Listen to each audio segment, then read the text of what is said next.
with dinner.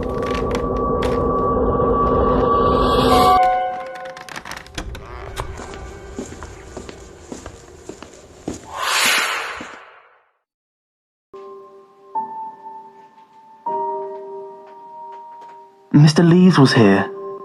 Those were the first words out of my daughter's mouth that morning. I dismissed the chatter as normal for a 7-year-old girl. It didn't seem strange to me that she would develop a new imaginary friend, especially under the circumstances.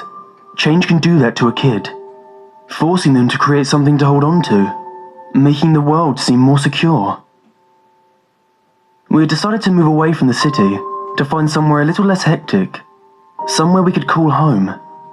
As a doctor, I had to wait until an opportunity arose and was delighted when an opening appeared in the sleepy town of Windham. It was a quiet place, filled with pristine cottages, sun-baked streets and lush hedgerows. Not too big, not too small. Perfect for the three of us. My wife, Erin, and I'd named our daughter Karen after an aunt, but we always called her Kip instead. It was an Old English word my grandfather used when he was going to sleep.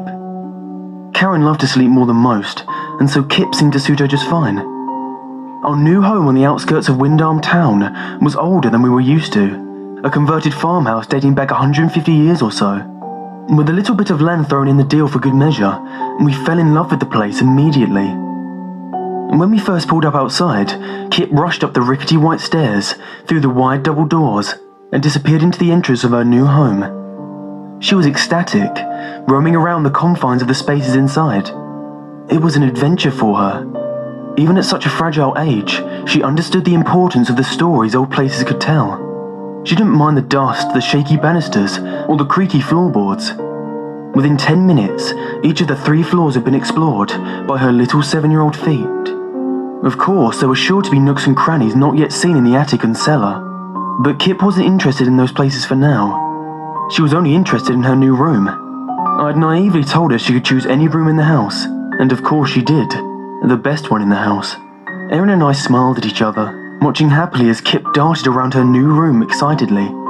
She loved the high ceiling because it felt grand and imposing, like being a princess in a castle. She found the groans and squeaks that the floorboards made under her feet hilarious, pressing up and down on the loudest ones while giggling. Most of all, she loved the window. It was wide and sprawling. The farmland bobbed and weaved over flats and small hills below. An old oak tree towered alongside a vacant barn nearby. The summer sky bleached the world in blues, whites and yellows, and yet it was something much closer which fascinated my daughter. A thick web of ivy roots had thrust out of the soil decades earlier. Climbing a carefully constructed wooden frame attached to the house, which rose as high as the roof, the ivy had clawed and fingered its way across the wooden slats of the farmhouse, almost entirely covering that side of the building. The surrounding land was in full bloom, everything vibrant and green. The fields were swathed in tall crops, which poked out of the soil like a million city dwellers, standing still in the sun. Everything was alive and vivid. That was, except for the climbing ivy. Its vines were spindly, yet clung to the wooden frame of the house with deceptive strength. A vast sea of leaves, brown and withered, reached up across the wooden wall, encircling Kip's window. There was something troubling about those vines, clashing against, almost struggling the possibility of summer. Kip didn't mind. In fact, she was enamored by them, having me open the window so she could caress the golden leaves which touched the sill. The first night in the house was spent like any in a new place, unfamiliar creaks and sounds echoing through the darkness. I'm often a deep sleeper, but the uncertainty of the old house left me checking every bump and movement I heard throughout the night. I switched the lights on, checked the doors, and then looked in on Kip. She slept soundly, but I noticed that the window was still open, letting in the cool night's breeze. I tried to shut it, but it felt jammed or stuck. The old flaking paint and grime freezing it into position after years of little use. I told myself I'd fix it in the morning. After all, Kip was 2 floors up and we were a decent distance from any other house. I felt she'd be quite safe with the window open. Kip loved to lie in, and it was Saturday and our first full day at our new house. I let her sleep in until 10 in the morning. When I entered her room with a bowl of cereal and a glass of orange juice, I noticed how cold the big old room could get, even in the summer. She lay on her bed asleep. I gently woke her, and it was then that she spoke those bewildering words. Mr. Leaves was here. She seemed frightened, so we talked about it. He scares me, Daddy, she offered but didn't want to say any more. I comforted her, saying that it was probably just a bad dream. Moving to a new place can be pretty scary by itself. But she still seemed uneasy. It was obvious to me that she was speaking about an imaginary friend, but the conversation disturbed me enough that I talked it over with my wife, worried that our daughter might not be adjusting well to the move. It's hard to leave your friends in school behind. That day, more things from our old home arrived. Slowly the house began to feel like ours, and I enjoyed wandering around it, taking in the glorious view of the crops fields. In the late afternoon, I went up to Kip's room with my toolbox, determined to close that window to stop her from catching a summer cold. As I chipped away at the dirt and flaked paint which jammed the window open, I looked down and could see Kip was playing away from the house, sitting on an old rope swing which hung from the oak tree by the barn. She looked happy. Finally the window budged and I was able to close it. On the second night, I didn't sleep well at all, and by the morning I felt shattered. Something had changed to me. The house didn't feel as comfortable as it did when we first arrived. The air had become closer and stifled. Again, I let Kip sleep in for a while before bringing her breakfast. She was already awake when I entered, and when I asked how she had slept, she replied, "Not good, Daddy." And when I inquired why, she whispered, "Mr. Leaves was watching me from outside." I looked over at the window for a moment, a chill running up my back. "Can you tell him to go away?" Kip asked. Again, I reassured her and gave her a big hug. Soon, she was playing on the swing again by the barn.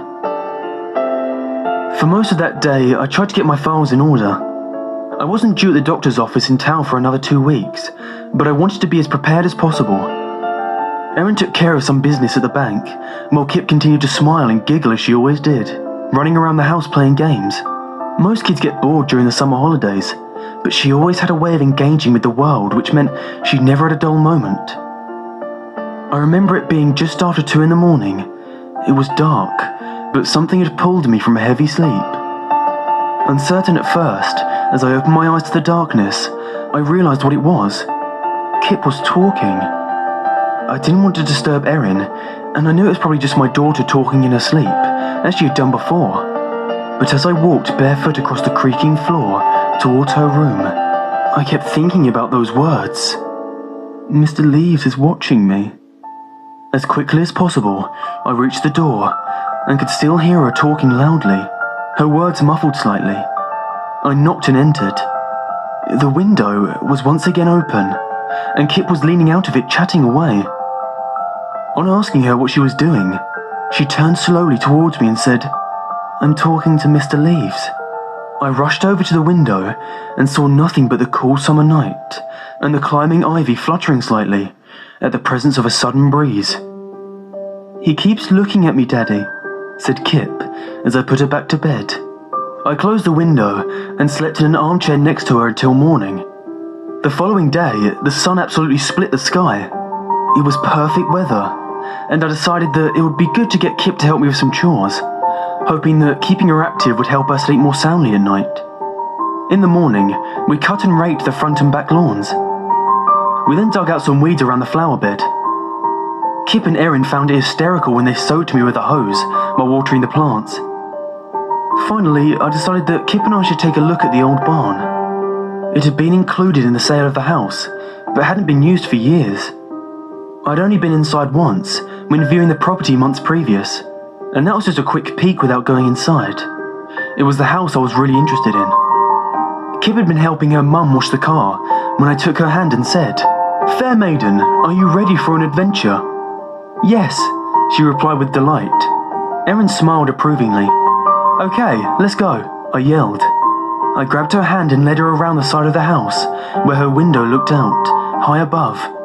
Picking her up and putting her on my shoulders, she laughed loudly. "Go, Daddy, go!" I ran forwards towards the barn, but as we passed the old oak tree, she suddenly stopped laughing At first, she asked quietly, "Where are we going?" Another few footsteps, and it wasn't long before she burst into tears, shouting and pleading for us to go back to the house. I stopped immediately, shocked by her response. I gave her a big hug as my wife came running. "What's wrong, honey?" asked Erin. Through tears and a shaking voice, Kip replied, "Daddy was taking me to the barn." "And why did that upset you?" "Mr. Leaves, Mr. Leaves."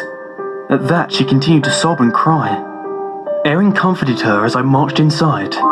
I was going to put a stop to this nonsense. Grabbing my toolbox, I ran up the stairs into Kip's room. In a few minutes, the job was done, and the window had been nailed shut.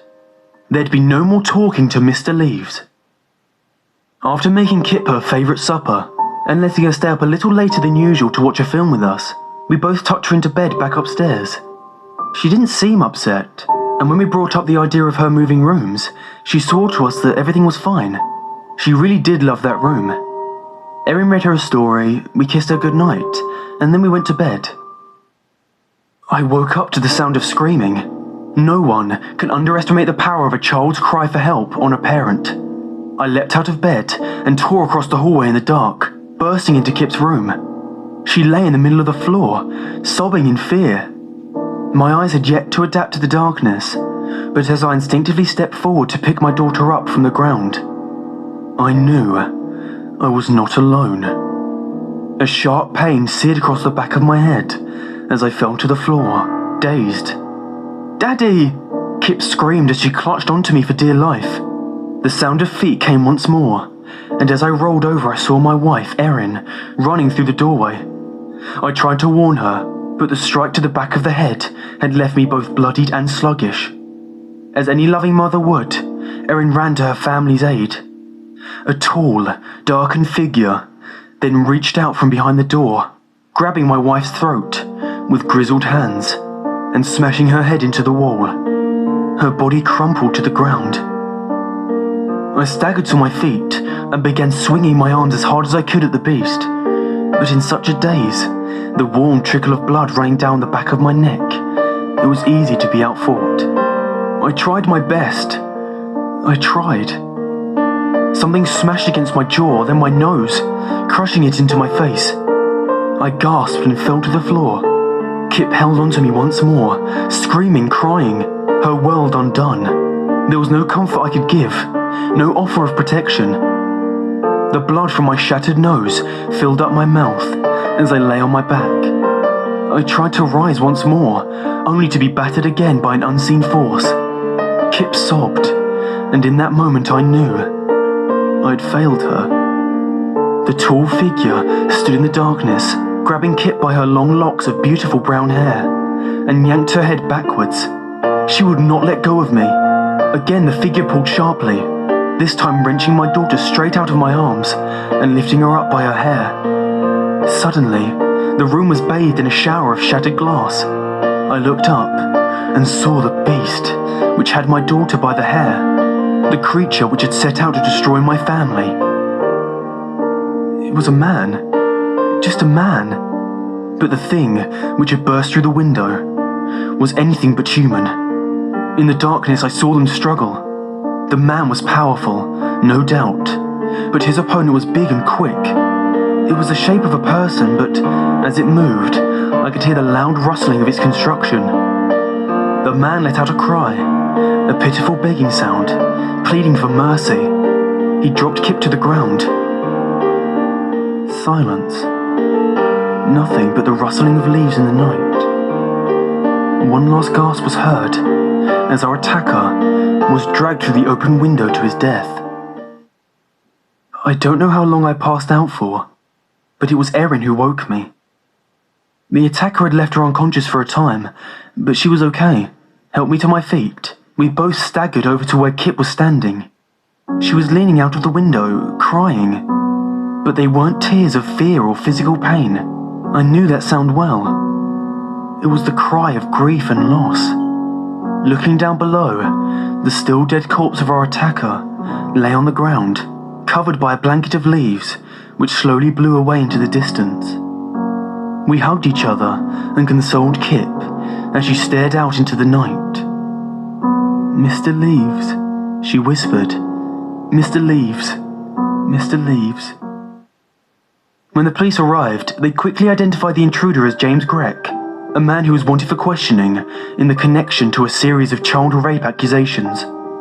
He had been hiding in the old barn for a while, most probably because the house had been empty for a number of years. When he saw that a family had moved in with a young daughter, he couldn't resist the opportunity.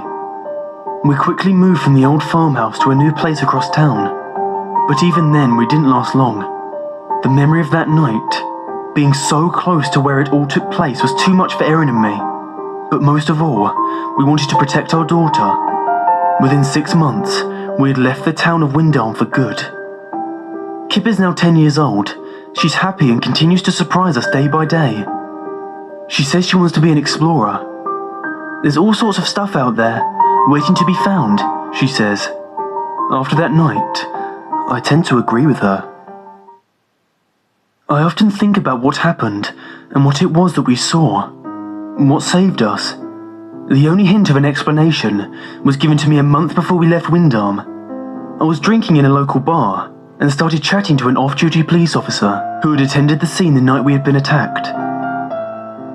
"It's a shame you left the old farm. The place deserves a nice family," he said, drowning in his 6th beer. "How can a place deserve anything?" I asked. "I suppose it's silly. I knew the previous owner, Mr. and Mrs. Demetra. Nice folks, lived there for years, cared for the place. And what does that have to do with my family living there?" "Well, they loved kids, but never had any of their own. Don't know why. What I do know is that everyone around here loved them both. They always did nice things for the kids, helping out and such." "I still don't understand," I pressed. "They were always doing stuff for the kids of the town, Halloween, Christmas, whenever. And I think it would have been nice if the old farmhouse went to a family with kids, that's all." It was then that I plucked up the courage. Whether it was the alcohol or the timing, I don't know. To ask the question I needed answered most. The question I'd not dared ask anyone for fear of looking stupid. But by then I was leaving, so it didn't matter. I just had to know. "Have you ever heard of Mr. Leaves?" I asked nervously. The man laughed. "Of course I have." I was shocked. Someone knew about the house. He continued. "When Mrs. Demetra passed away, the old man was heartbroken about losing his wife. He threw himself into volunteering around the town. You know the Windharm Park in the middle of town?" I nodded. "That was Mr. Demetra that did that. Used to be all overgrown and barren, but he got the community interested in chipping in, so we all sorted it out together. The old man could move mountains. Anyway, he just worked away, fixing the park and planting trees, as well as keeping his own garden going, before he passed away." "What does this have to do?" I said before being interrupted. Really into his gardening was Mr. Demetra, or, as the kids called him, Old Mr. Leaves.